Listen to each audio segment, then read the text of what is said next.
ورحمۃ اللہ وبرکاتہ. الحمد للہ رب العالمین والصلاة والسلام علی اشرف الانبیاء والمرسلین نبینا محمد وعلی آلہ واصحابہ اجمعین وبعد.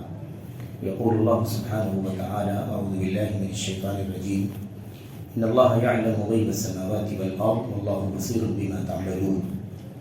سورۃ الحجرات کی اس آیت کریمہ کی اس آخری آیت کریمہ کے سلسلے میں کچھ باتیں ہیں اس سے پہلے آپ کے سامنے آئی.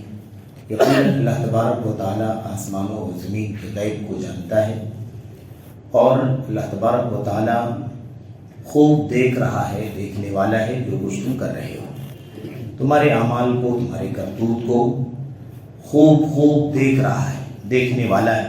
اس سلسلے میں کہ اللہ تبارک و تعالیٰ کے سوا کوئی غیب نہیں جانتا، اللہ کے کلام کی چند آیتیں اور اللہ کے کلام کی چند آیتوں کی روشنی میں اس بات کا خلاصہ کہ غیب حقیقت میں اللہ تبارک و تعالیٰ کے سوا کسی کے علم میں نہیں ہے.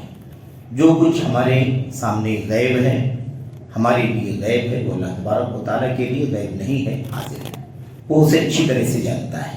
اس حوالے سے نبی کریم صلی اللہ علیہ وسلم کی سنت سے اور آپ کی حدیثوں سے چند باتیں آپ کے سامنے مزید عرض کرنی ہیں اور اسی طرح سے اس بات کی طرف بھی اشارہ کرنا ہے کہ چند روایتوں کو خصوصیت کے ساتھ بنیاد بنا کر بعض روافظ، اسی طرح سے بعض اہل بدعت نے اور اسی طرح سے اور کچھ لوگوں نے یہ بات ثابت کرنے کی کوشش کی ہے کہ نبی کریم صلی اللہ علیہ وسلم کو غیب کا علم تھا اور آپ غیب جانتے تھے. یہی نہیں بلکہ آپ کو ما کان و ما یکون کا علم تھا.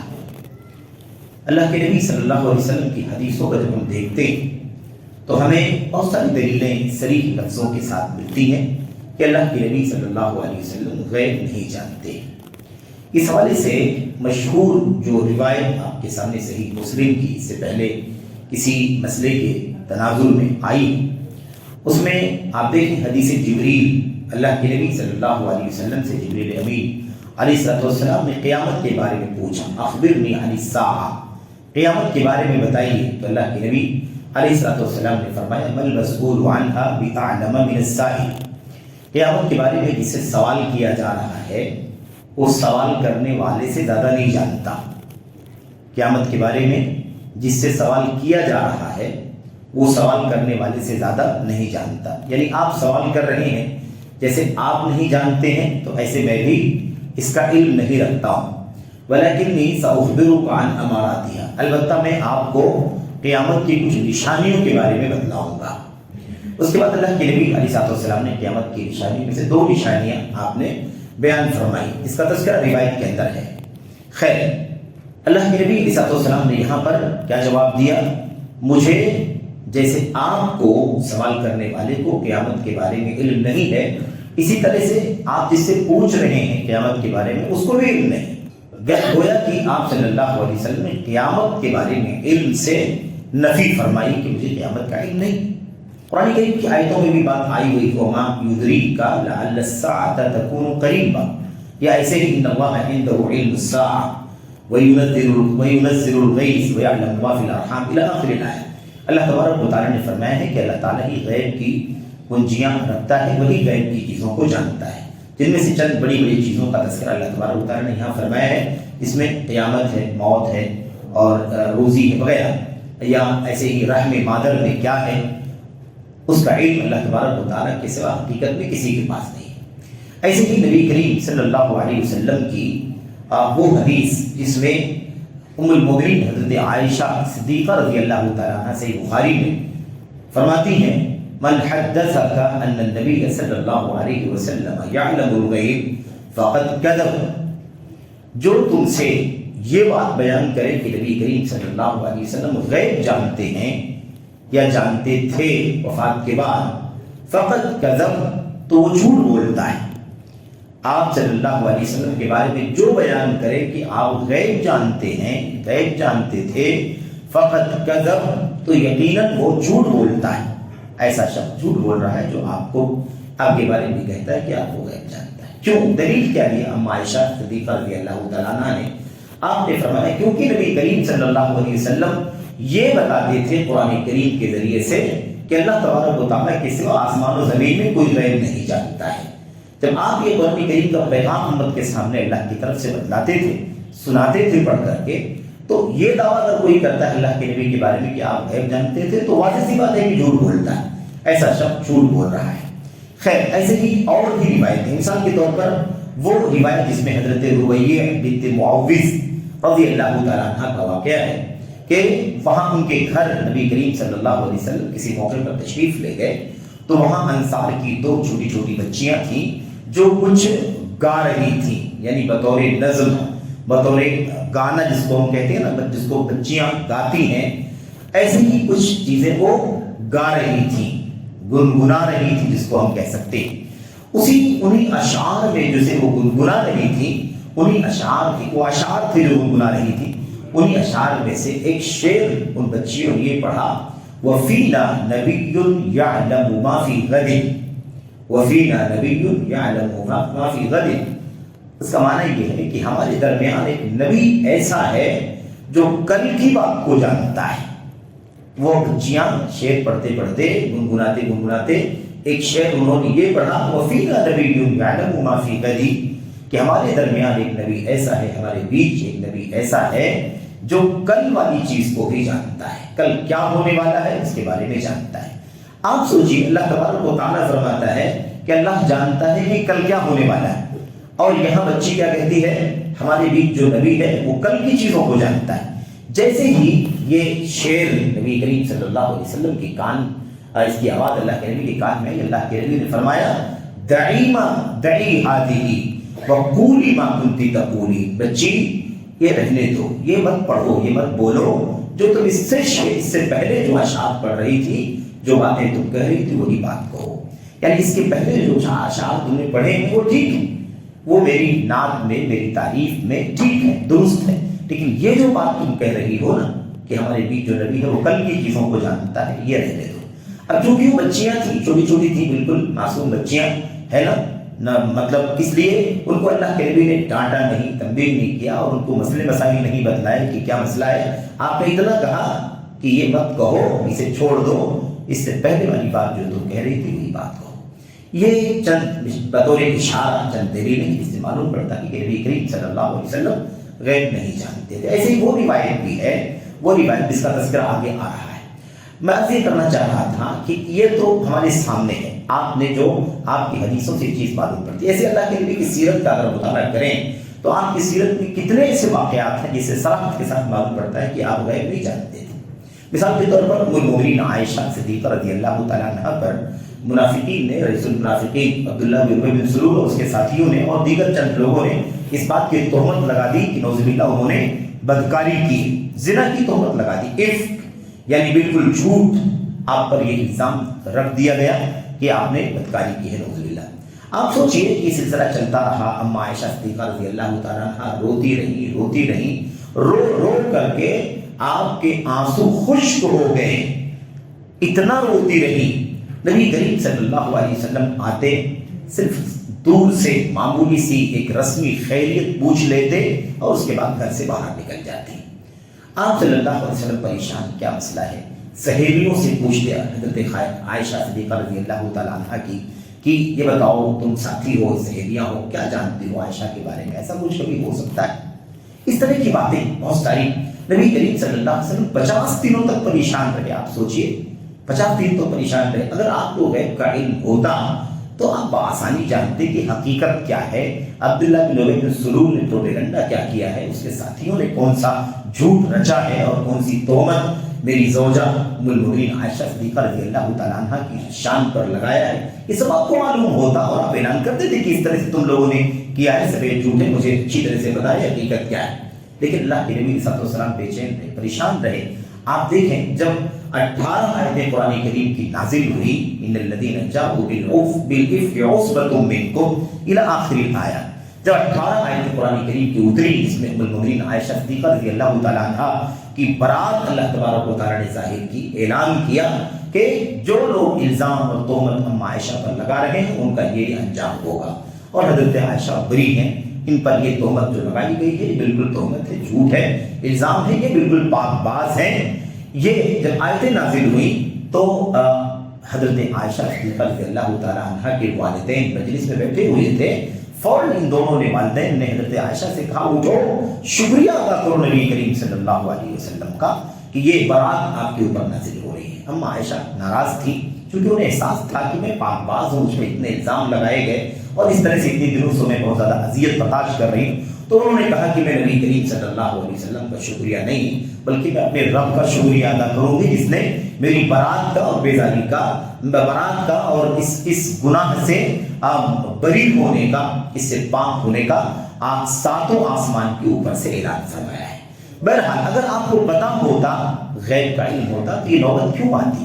70 صحابہ کرام کو شہید کیے جانے کا واقعہ رعل اور ذکوان قبیلے کا اچھی طرح آپ جانتے ہیں کہ وہ آئے, دشمن تھے اسلام کے, مسلمانوں کے. انہوں نے کہا کہ ہمارے قوم میں کچھ لوگ مسلمان ہو گئے ہیں, ان کو تعلیم دینے کے لیے, سکھانے کے لیے آپ اپنے چند ساتھیوں کو بھیج دیجئے تاکہ وہ قرآن کریم اور دیگر چیزیں سکھا دیں, دین کی مبادی اور بنیادی چیزوں کا علم حاصل کر لیں تاکہ وہ اچھے پکے مسلمان ہو جائیں. نبی کریم صلی اللہ علیہ وسلم جو اسلام کے ایمان کے حد درجہ حریص تھے, چاہنے والے تھے, لالچی تھے کہ کہاں لوگ ایمان قبول کرنے, جہنم سے بچ جائیں, جنت کے مستحق ہو جائیں, آپ نے لالچ کے مارے بھیج دیا اور ان ظالموں نے لے جا کر کے انہیں قتل کر دیا, شہید کر دیا. پوری تفصیل سیرت کے کتابوں کے اندر موجود ہے, بخاری وغیرہ کی روایت کے اندر. آپ کو اتنا قلق ہوا کہ نبی کریم صلی اللہ علیہ وسلم ان پر 1 مہینے تک بد دعا کرتے رہے, نام لے لے کر کے بد دعا کرتے رہے. رعل, ذکوان, عصیہ کا نام لے لے کے بد دعا کرتے رہے. ان لوگوں نے ہمارے صحابہ کے ساتھ ایسا کیا. آپ سوچئے کہ صحابہ کرام کی اس ٹیم سے 70 چوٹی کے علماء اور قرآن کے اور سنت کے علماء شہید کر دیے کہ معمولی مسئلہ نہیں تھا, اس سے بڑا نازلہ اور کیا ہو سکتا ہے. لیکن آپ صلی اللہ علیہ وسلم کو غیب کا علم تھا تو گویا کہ نعوذ باللہ آپ نے سب کچھ جانتے بھی 70 صحابہ کرام کو شہید کروا دیا, ان دشمنوں کے حوالے کر دیا کہ یہ لے جائیں 70 صحابہ کرام کو شہید کر دیں, انہیں قتل کر دیں بے دردی کے ساتھ. یہ کیسے ممکن؟ ایسے نہ جانے کتنے واقعات ہیں. نبی کریم صلی اللہ علیہ وسلم کا ایک معاہدہ تھا یہودیوں کے ساتھ میں, ایک لمبا واقعہ ہے سیرت کا.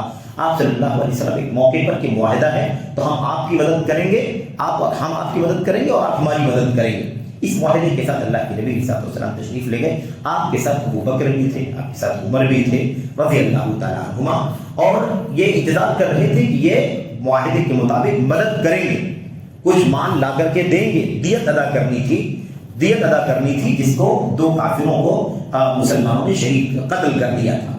بہرحال منتظر تھے. ادھر ان لوگوں نے, یہودیوں نے پلان کیا, سازش کی کہ ان کو مدد کیا کرنا ہے. محمد بھی آئے ہوئے ہیں اور ان کے 2 ساتھی بھی ساتھ میں ہیں, اچھا موقع ہے, انہیں صاف کر دو, ان کا صفایا کر دو, انہیں قتل کر دو, مسئلہ ہی ختم ہو جائے گا. یہ تو ساری مشکلات محمد اور اس کے ساتھیوں کی وجہ سے ہے. ان لوگوں نے چکی کا بڑا سا پتھر جو ہوتا ہے وہ پتھر اٹھا کر کے چھت پر لے کر کے گئے اور وہاں سے یہ پلان کیا کہ وہاں سے بالکل دیوار کے کنارے بیٹھے ہوئے ہیں تینوں, اور ان کے اوپر چکی کے پتھر گرا دیے جائیں, اس کے نیچے کچل کر کے سب موت کے گھاٹ اتر جائیں گے.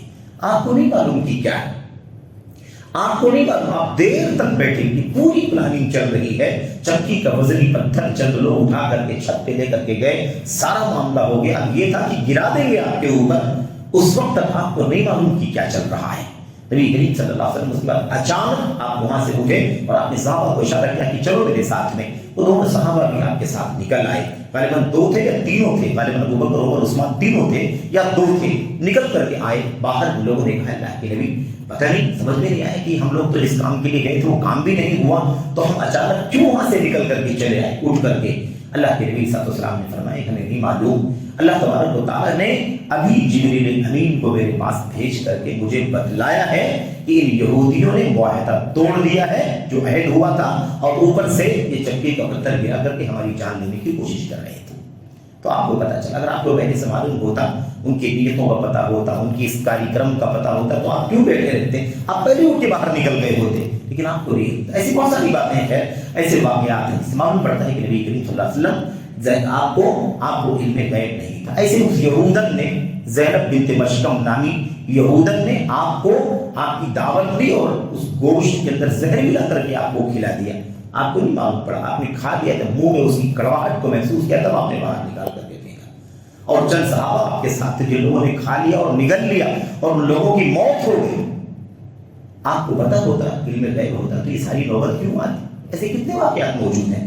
بہرحال ایک بات مجھے عرض کرنی ہے، آخری بات وہ یہ ہے کہ بعض روایتیں ایسی ہیں، وہ روایتیں صحیح بخاری وغیرہ کے اندر موجود ہیں، مسلم کے اندر موجود ہیں، دیگر کتابوں کے اندر، ان روایتوں کو لے کر کے ہمارے بہت سارے ایسے لوگوں نے جن لوگوں نے یہ عقیدہ بنا رکھا ہے کہ اللہ کے نبی علیہ السلام کو ما کان و ما یکون کا علم تھا، حتیٰ کہ اولیاء اور بہت سارے صالحین کے بارے میں ان کا یہ عقیدہ ہے، وہ کہتے ہیں کہ اللہ کے نبی کو علم غیب تھا۔ اب ما کان جو ہو چکا اور وما یکون جو مستقبل میں ہوگا قیامت تک، بلکہ اس کے بعد بعض حشر نشر جنت جہنم سب کا آپ کو علم تھا، آپ کو علم تھا اور ہے، یہ عقیدہ کچھ لوگ رکھتے ہیں۔ اس حوالے سے ایک روایت صحیح بخاری مسلم وغیرہ کے اندر یہ پائی جاتی ہے، جس کا خلاصہ یہ ہے کہ نبی کریم صلی اللہ علیہ وسلم ایک دن فجر کی نماز کے بعد ممبر پر تشریف لائے، آپ بیٹھے اور آپ علیہ السلام ہمیں بہت کچھ باتیں بتاتے رہے، آپ نے ہمیں خطبہ دیا، آپ نے ہمیں نصیحت کی اور باتیں بتاتے رہے یہاں تک کہ ظہر کا ٹائم ہو گیا، پھر ظہر کی نماز پڑھی گئی، ظہر کے بعد پھر آپ ممبر پر بیٹھ گئے، پھر آپ بتاتے رہے یہاں تک کہ عصر کا ٹائم ہو گیا، پھر ایسے ہی پھر عصر سے مغرب تک یہ سلسلہ چلتا ہے، یعنی غروب آفتاب تک آپ بہت ساری باتیں بیان کرتے رہے، ہم کو بتاتے رہے۔ اس میں صحابی رسول مطلب راوی یہ کہتے ہیں کہ یہاں تک کہ آپ صلی اللہ علیہ وسلم نے ہمیں ما کان و ما یکون یا ما ہوا کائن الی یوم القیامہ، قیامت تک ہونے والی ساری باتوں کو ہمیں بتلا دیا۔ ان روایت صحیح مسلم میں صحیح بخاری اور دیگر کتابوں کے اندر تھوڑے سے الفاظ کے اختلاف کے ساتھ موجود ہیں۔ یہ روایت اور اس معنی کی اور بھی اکا دکا روایتیں ہیں، خاص طور پر ان کو بنیاد بنا کر کے بعض اہل بدعت، خاص طور پر روافض شیعہ افراد اور ایسے ہی بعض اہل بدعت کہتے ہیں کہ نبی کریم صلی اللہ علیہ وسلم کو ما کان و ما یکون کا علم تھا، کیونکہ آپ علیہ السلام کے بارے میں صحابی کہتے ہیں کہ آپ نے ہمیں وہ ساری باتیں بتلا دی جو قیامت تک ہونے والی ہیں۔ اب آپ دیکھیے اس کے بعد راوی کیا کہتے ہیں کہ ہمیں آپ نے بتلا دیا اور اس کے بعد اب مجلس میں جتنے لوگ تھے ان لوگوں نے سنا، یاد کر لیا، ان کو بہت علم ہو گیا، جو لوگ وہاں مجلس میں نہیں تھے ان لوگوں کو باتیں اس وقت نہیں معلوم پڑی، ان لوگوں کے بتانے سے بعد میں معلوم پڑی، جتنا بتایا گیا جتنا ان کو معلوم پڑا۔ اس روایت سے اور اس معنی کی روایتوں سے کہتے ہیں کہ اللہ کے نبی کو ہر چیز کا علم تھا، اسی لیے لوگ ما کان و ما یکون یہ الفاظ بار بار استعمال کرتے ہیں اللہ کے نبی علیہ السلام کے بارے میں۔ دیکھیے یہ بات پہلے ہی طے ہو چکی ہے کہ نبی کریم صلی اللہ علیہ وسلم کو علم غیب نہیں ہے، آپ کو اللہ تبارک و تعالیٰ کی طرف سے جو باتیں وحی کے ذریعے بتلائی جاتی ہیں آپ کو اس کا علم ہو جاتا ہے، آپ کو اس کا علم ہو جاتا ہے۔ قرآن کریم میں اللہ تبارک و تعالیٰ فرماتا ہے تِلْكَ مِنْ أَنْبَاءِ الْغَيْبِ نُوحِيهَا إِلَيْكَ ما كنت تعلمها انت ولا قومك من قبل هذا فاصبر ان العاقبۃ للمتقین۔ اللہ تعالیٰ فرماتا ہے یہ جو باتیں ہم تم کو بتلا رہے ہیں، پچھلے زمانے کے واقعات، موسیٰ کی قوم کی کہانیاں، عیسیٰ علیہ السلام، حضرت نوح، ابراہیم اور حضرت آدم، وہ سارا واقعہ، یہ ساری باتیں بتائی ہیں جو ہم نے، اللہ فرماتا ہے یہ ساری باتیں ہم آپ کو وحی کے ذریعے سے بتلا رہے ہیں، اس سے پہلے یعنی ہمارے بتانے سے پہلے، وحی کے ذریعے سے بتانے سے پہلے نہ یہ باتیں آپ جانتے تھے نہ آپ کی قوم جانتی تھی، نہ آپ کو پتا تھا نہ آپ کی قوم کو پتا تھا اس سے پہلے۔ تو یہ صاف ہے کہ آپ کو جو پتا چلتا ہے وہ کیسے پتا چلتا ہے؟ وحی کے ذریعے سے پتا چلتا ہے۔ تو جو باتیں اللہ کے نبی صلی اللہ علیہ وسلم نے بتلائی قیامت تک ہونے والی، اللہ کے نبی علیہ السلام کو اللہ نے وحی کے ذریعے سے بتلایا، تو آپ علیہ السلام نے اپنے صحابہ کو بتلایا۔ تو آپ دیکھیے وہ باتیں علم غیب کی نہیں بلکہ اللہ تبارک و تعالیٰ کے ذریعے، وحی کے ذریعے سے آپ کو معلوم پڑی اور آپ نے اپنے صحابہ کو بیان فرما دیا، تو صحابہ کو معلوم پڑ گئی۔ اور یہ کیا قیامت تک ساری چیزیں، قیامت تک ہونے والی ساری چیزوں کو کوئی 2-4 گھنٹے میں کیسے بیان کر سکتا ہے یا 2-4 دن میں کیسے بیان کر سکتا ہے؟ محدثین نے شرح میں لکھا ہے یعنی بڑی بڑی نشانیاں قیامت سے پہلے یا بڑے بڑے فتنے، بڑے بڑے حادثات، جو کچھ بڑے بڑے واقعات دنیا میں ہونے والے ہیں وہ باتیں اللہ تبارک و تعالیٰ نے آپ کو بتلائی اور آپ نے اپنی قوم کو، مسلمانوں کو بتلایا۔ خلاصہ کلام کیا ہے میرے بھائیوں؟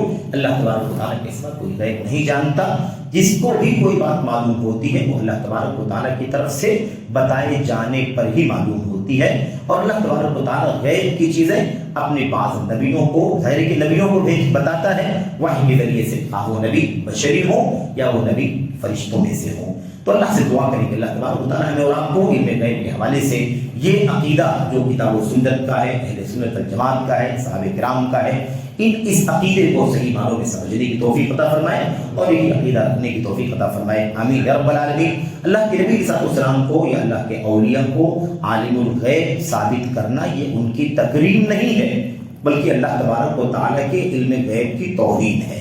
اللہ تبارک و تعالیٰ کے علم غیب کی توہین ہے، کیونکہ اللہ تبارک و تعالیٰ جانتا ہے، اللہ کے سوا کوئی غیب نہیں جانتا۔ اگر ہم ثابت کریں کہ اللہ کے نبی جانتے تھے، اللہ کے اولیاء جانتے تھے، اس کا مطلب ہے کہ ہم علم غیب میں ان اللہ کے بندوں کو اللہ کی شان کے ساتھ شریک کر رہے ہیں، اور یہ کس قدر تنقیص ہے، اس قدر توہین ہے رب ذوالجلال کی۔ اس لیے یہ بہرحال بہت ہی زیادہ اہم اور بنیادی عقیدہ ہے اللہ تبارک و تعالیٰ کے علم غیب کا، ہمیں اس کو اچھی طرح سمجھنے کی ضرورت ہے۔ یہ چند باتیں تھیں ٹوٹی پھوٹی کم علم کی زبان سے جو آپ کے سامنے سورۃ الحجرات کی تفسیر میں اس رمضان کے درس میں فجر کی نماز کے بعد عرض کی گئی ہیں۔ یہ باتیں، ان میں جو باتیں حق ہیں، درست ہیں، وہ اللہ تبارک و تعالیٰ کی جانب سے ہیں اور اللہ تعالیٰ کا فضل و کرم ہے، اس کا احسان ہے، اور جو باتیں اس میں غلط ہیں یا مثال کے طور پر بھول چوک کی ہیں، وہ میری جانب سے ہیں، شیطان کی جانب سے ہیں۔ اللہ تبارک و تعالیٰ سے میں مغفرت کا سوال کرتا ہوں اور اللہ سے دعا کرتا ہوں کہ اللہ تعالیٰ مجھ کو، آپ کو، سبوں کو اپنے کلام کی آیات کی کے صحیح معنی کو سمجھنے کی، صحیح تفسیر کو سمجھنے کی، اس کے مطابق عمل کرنے کی اور پورے طور پر اسے کما حق لوگوں تک پہنچانے کی توفیق عطا فرمائے، آمین رب العالمین۔ صلی اللہ علیہ وسلم وبارک علی نبینا محمد وعلی آلہ وصحبہ اجمعین۔ السلام علیکم ورحمۃ اللہ وبرکاتہ۔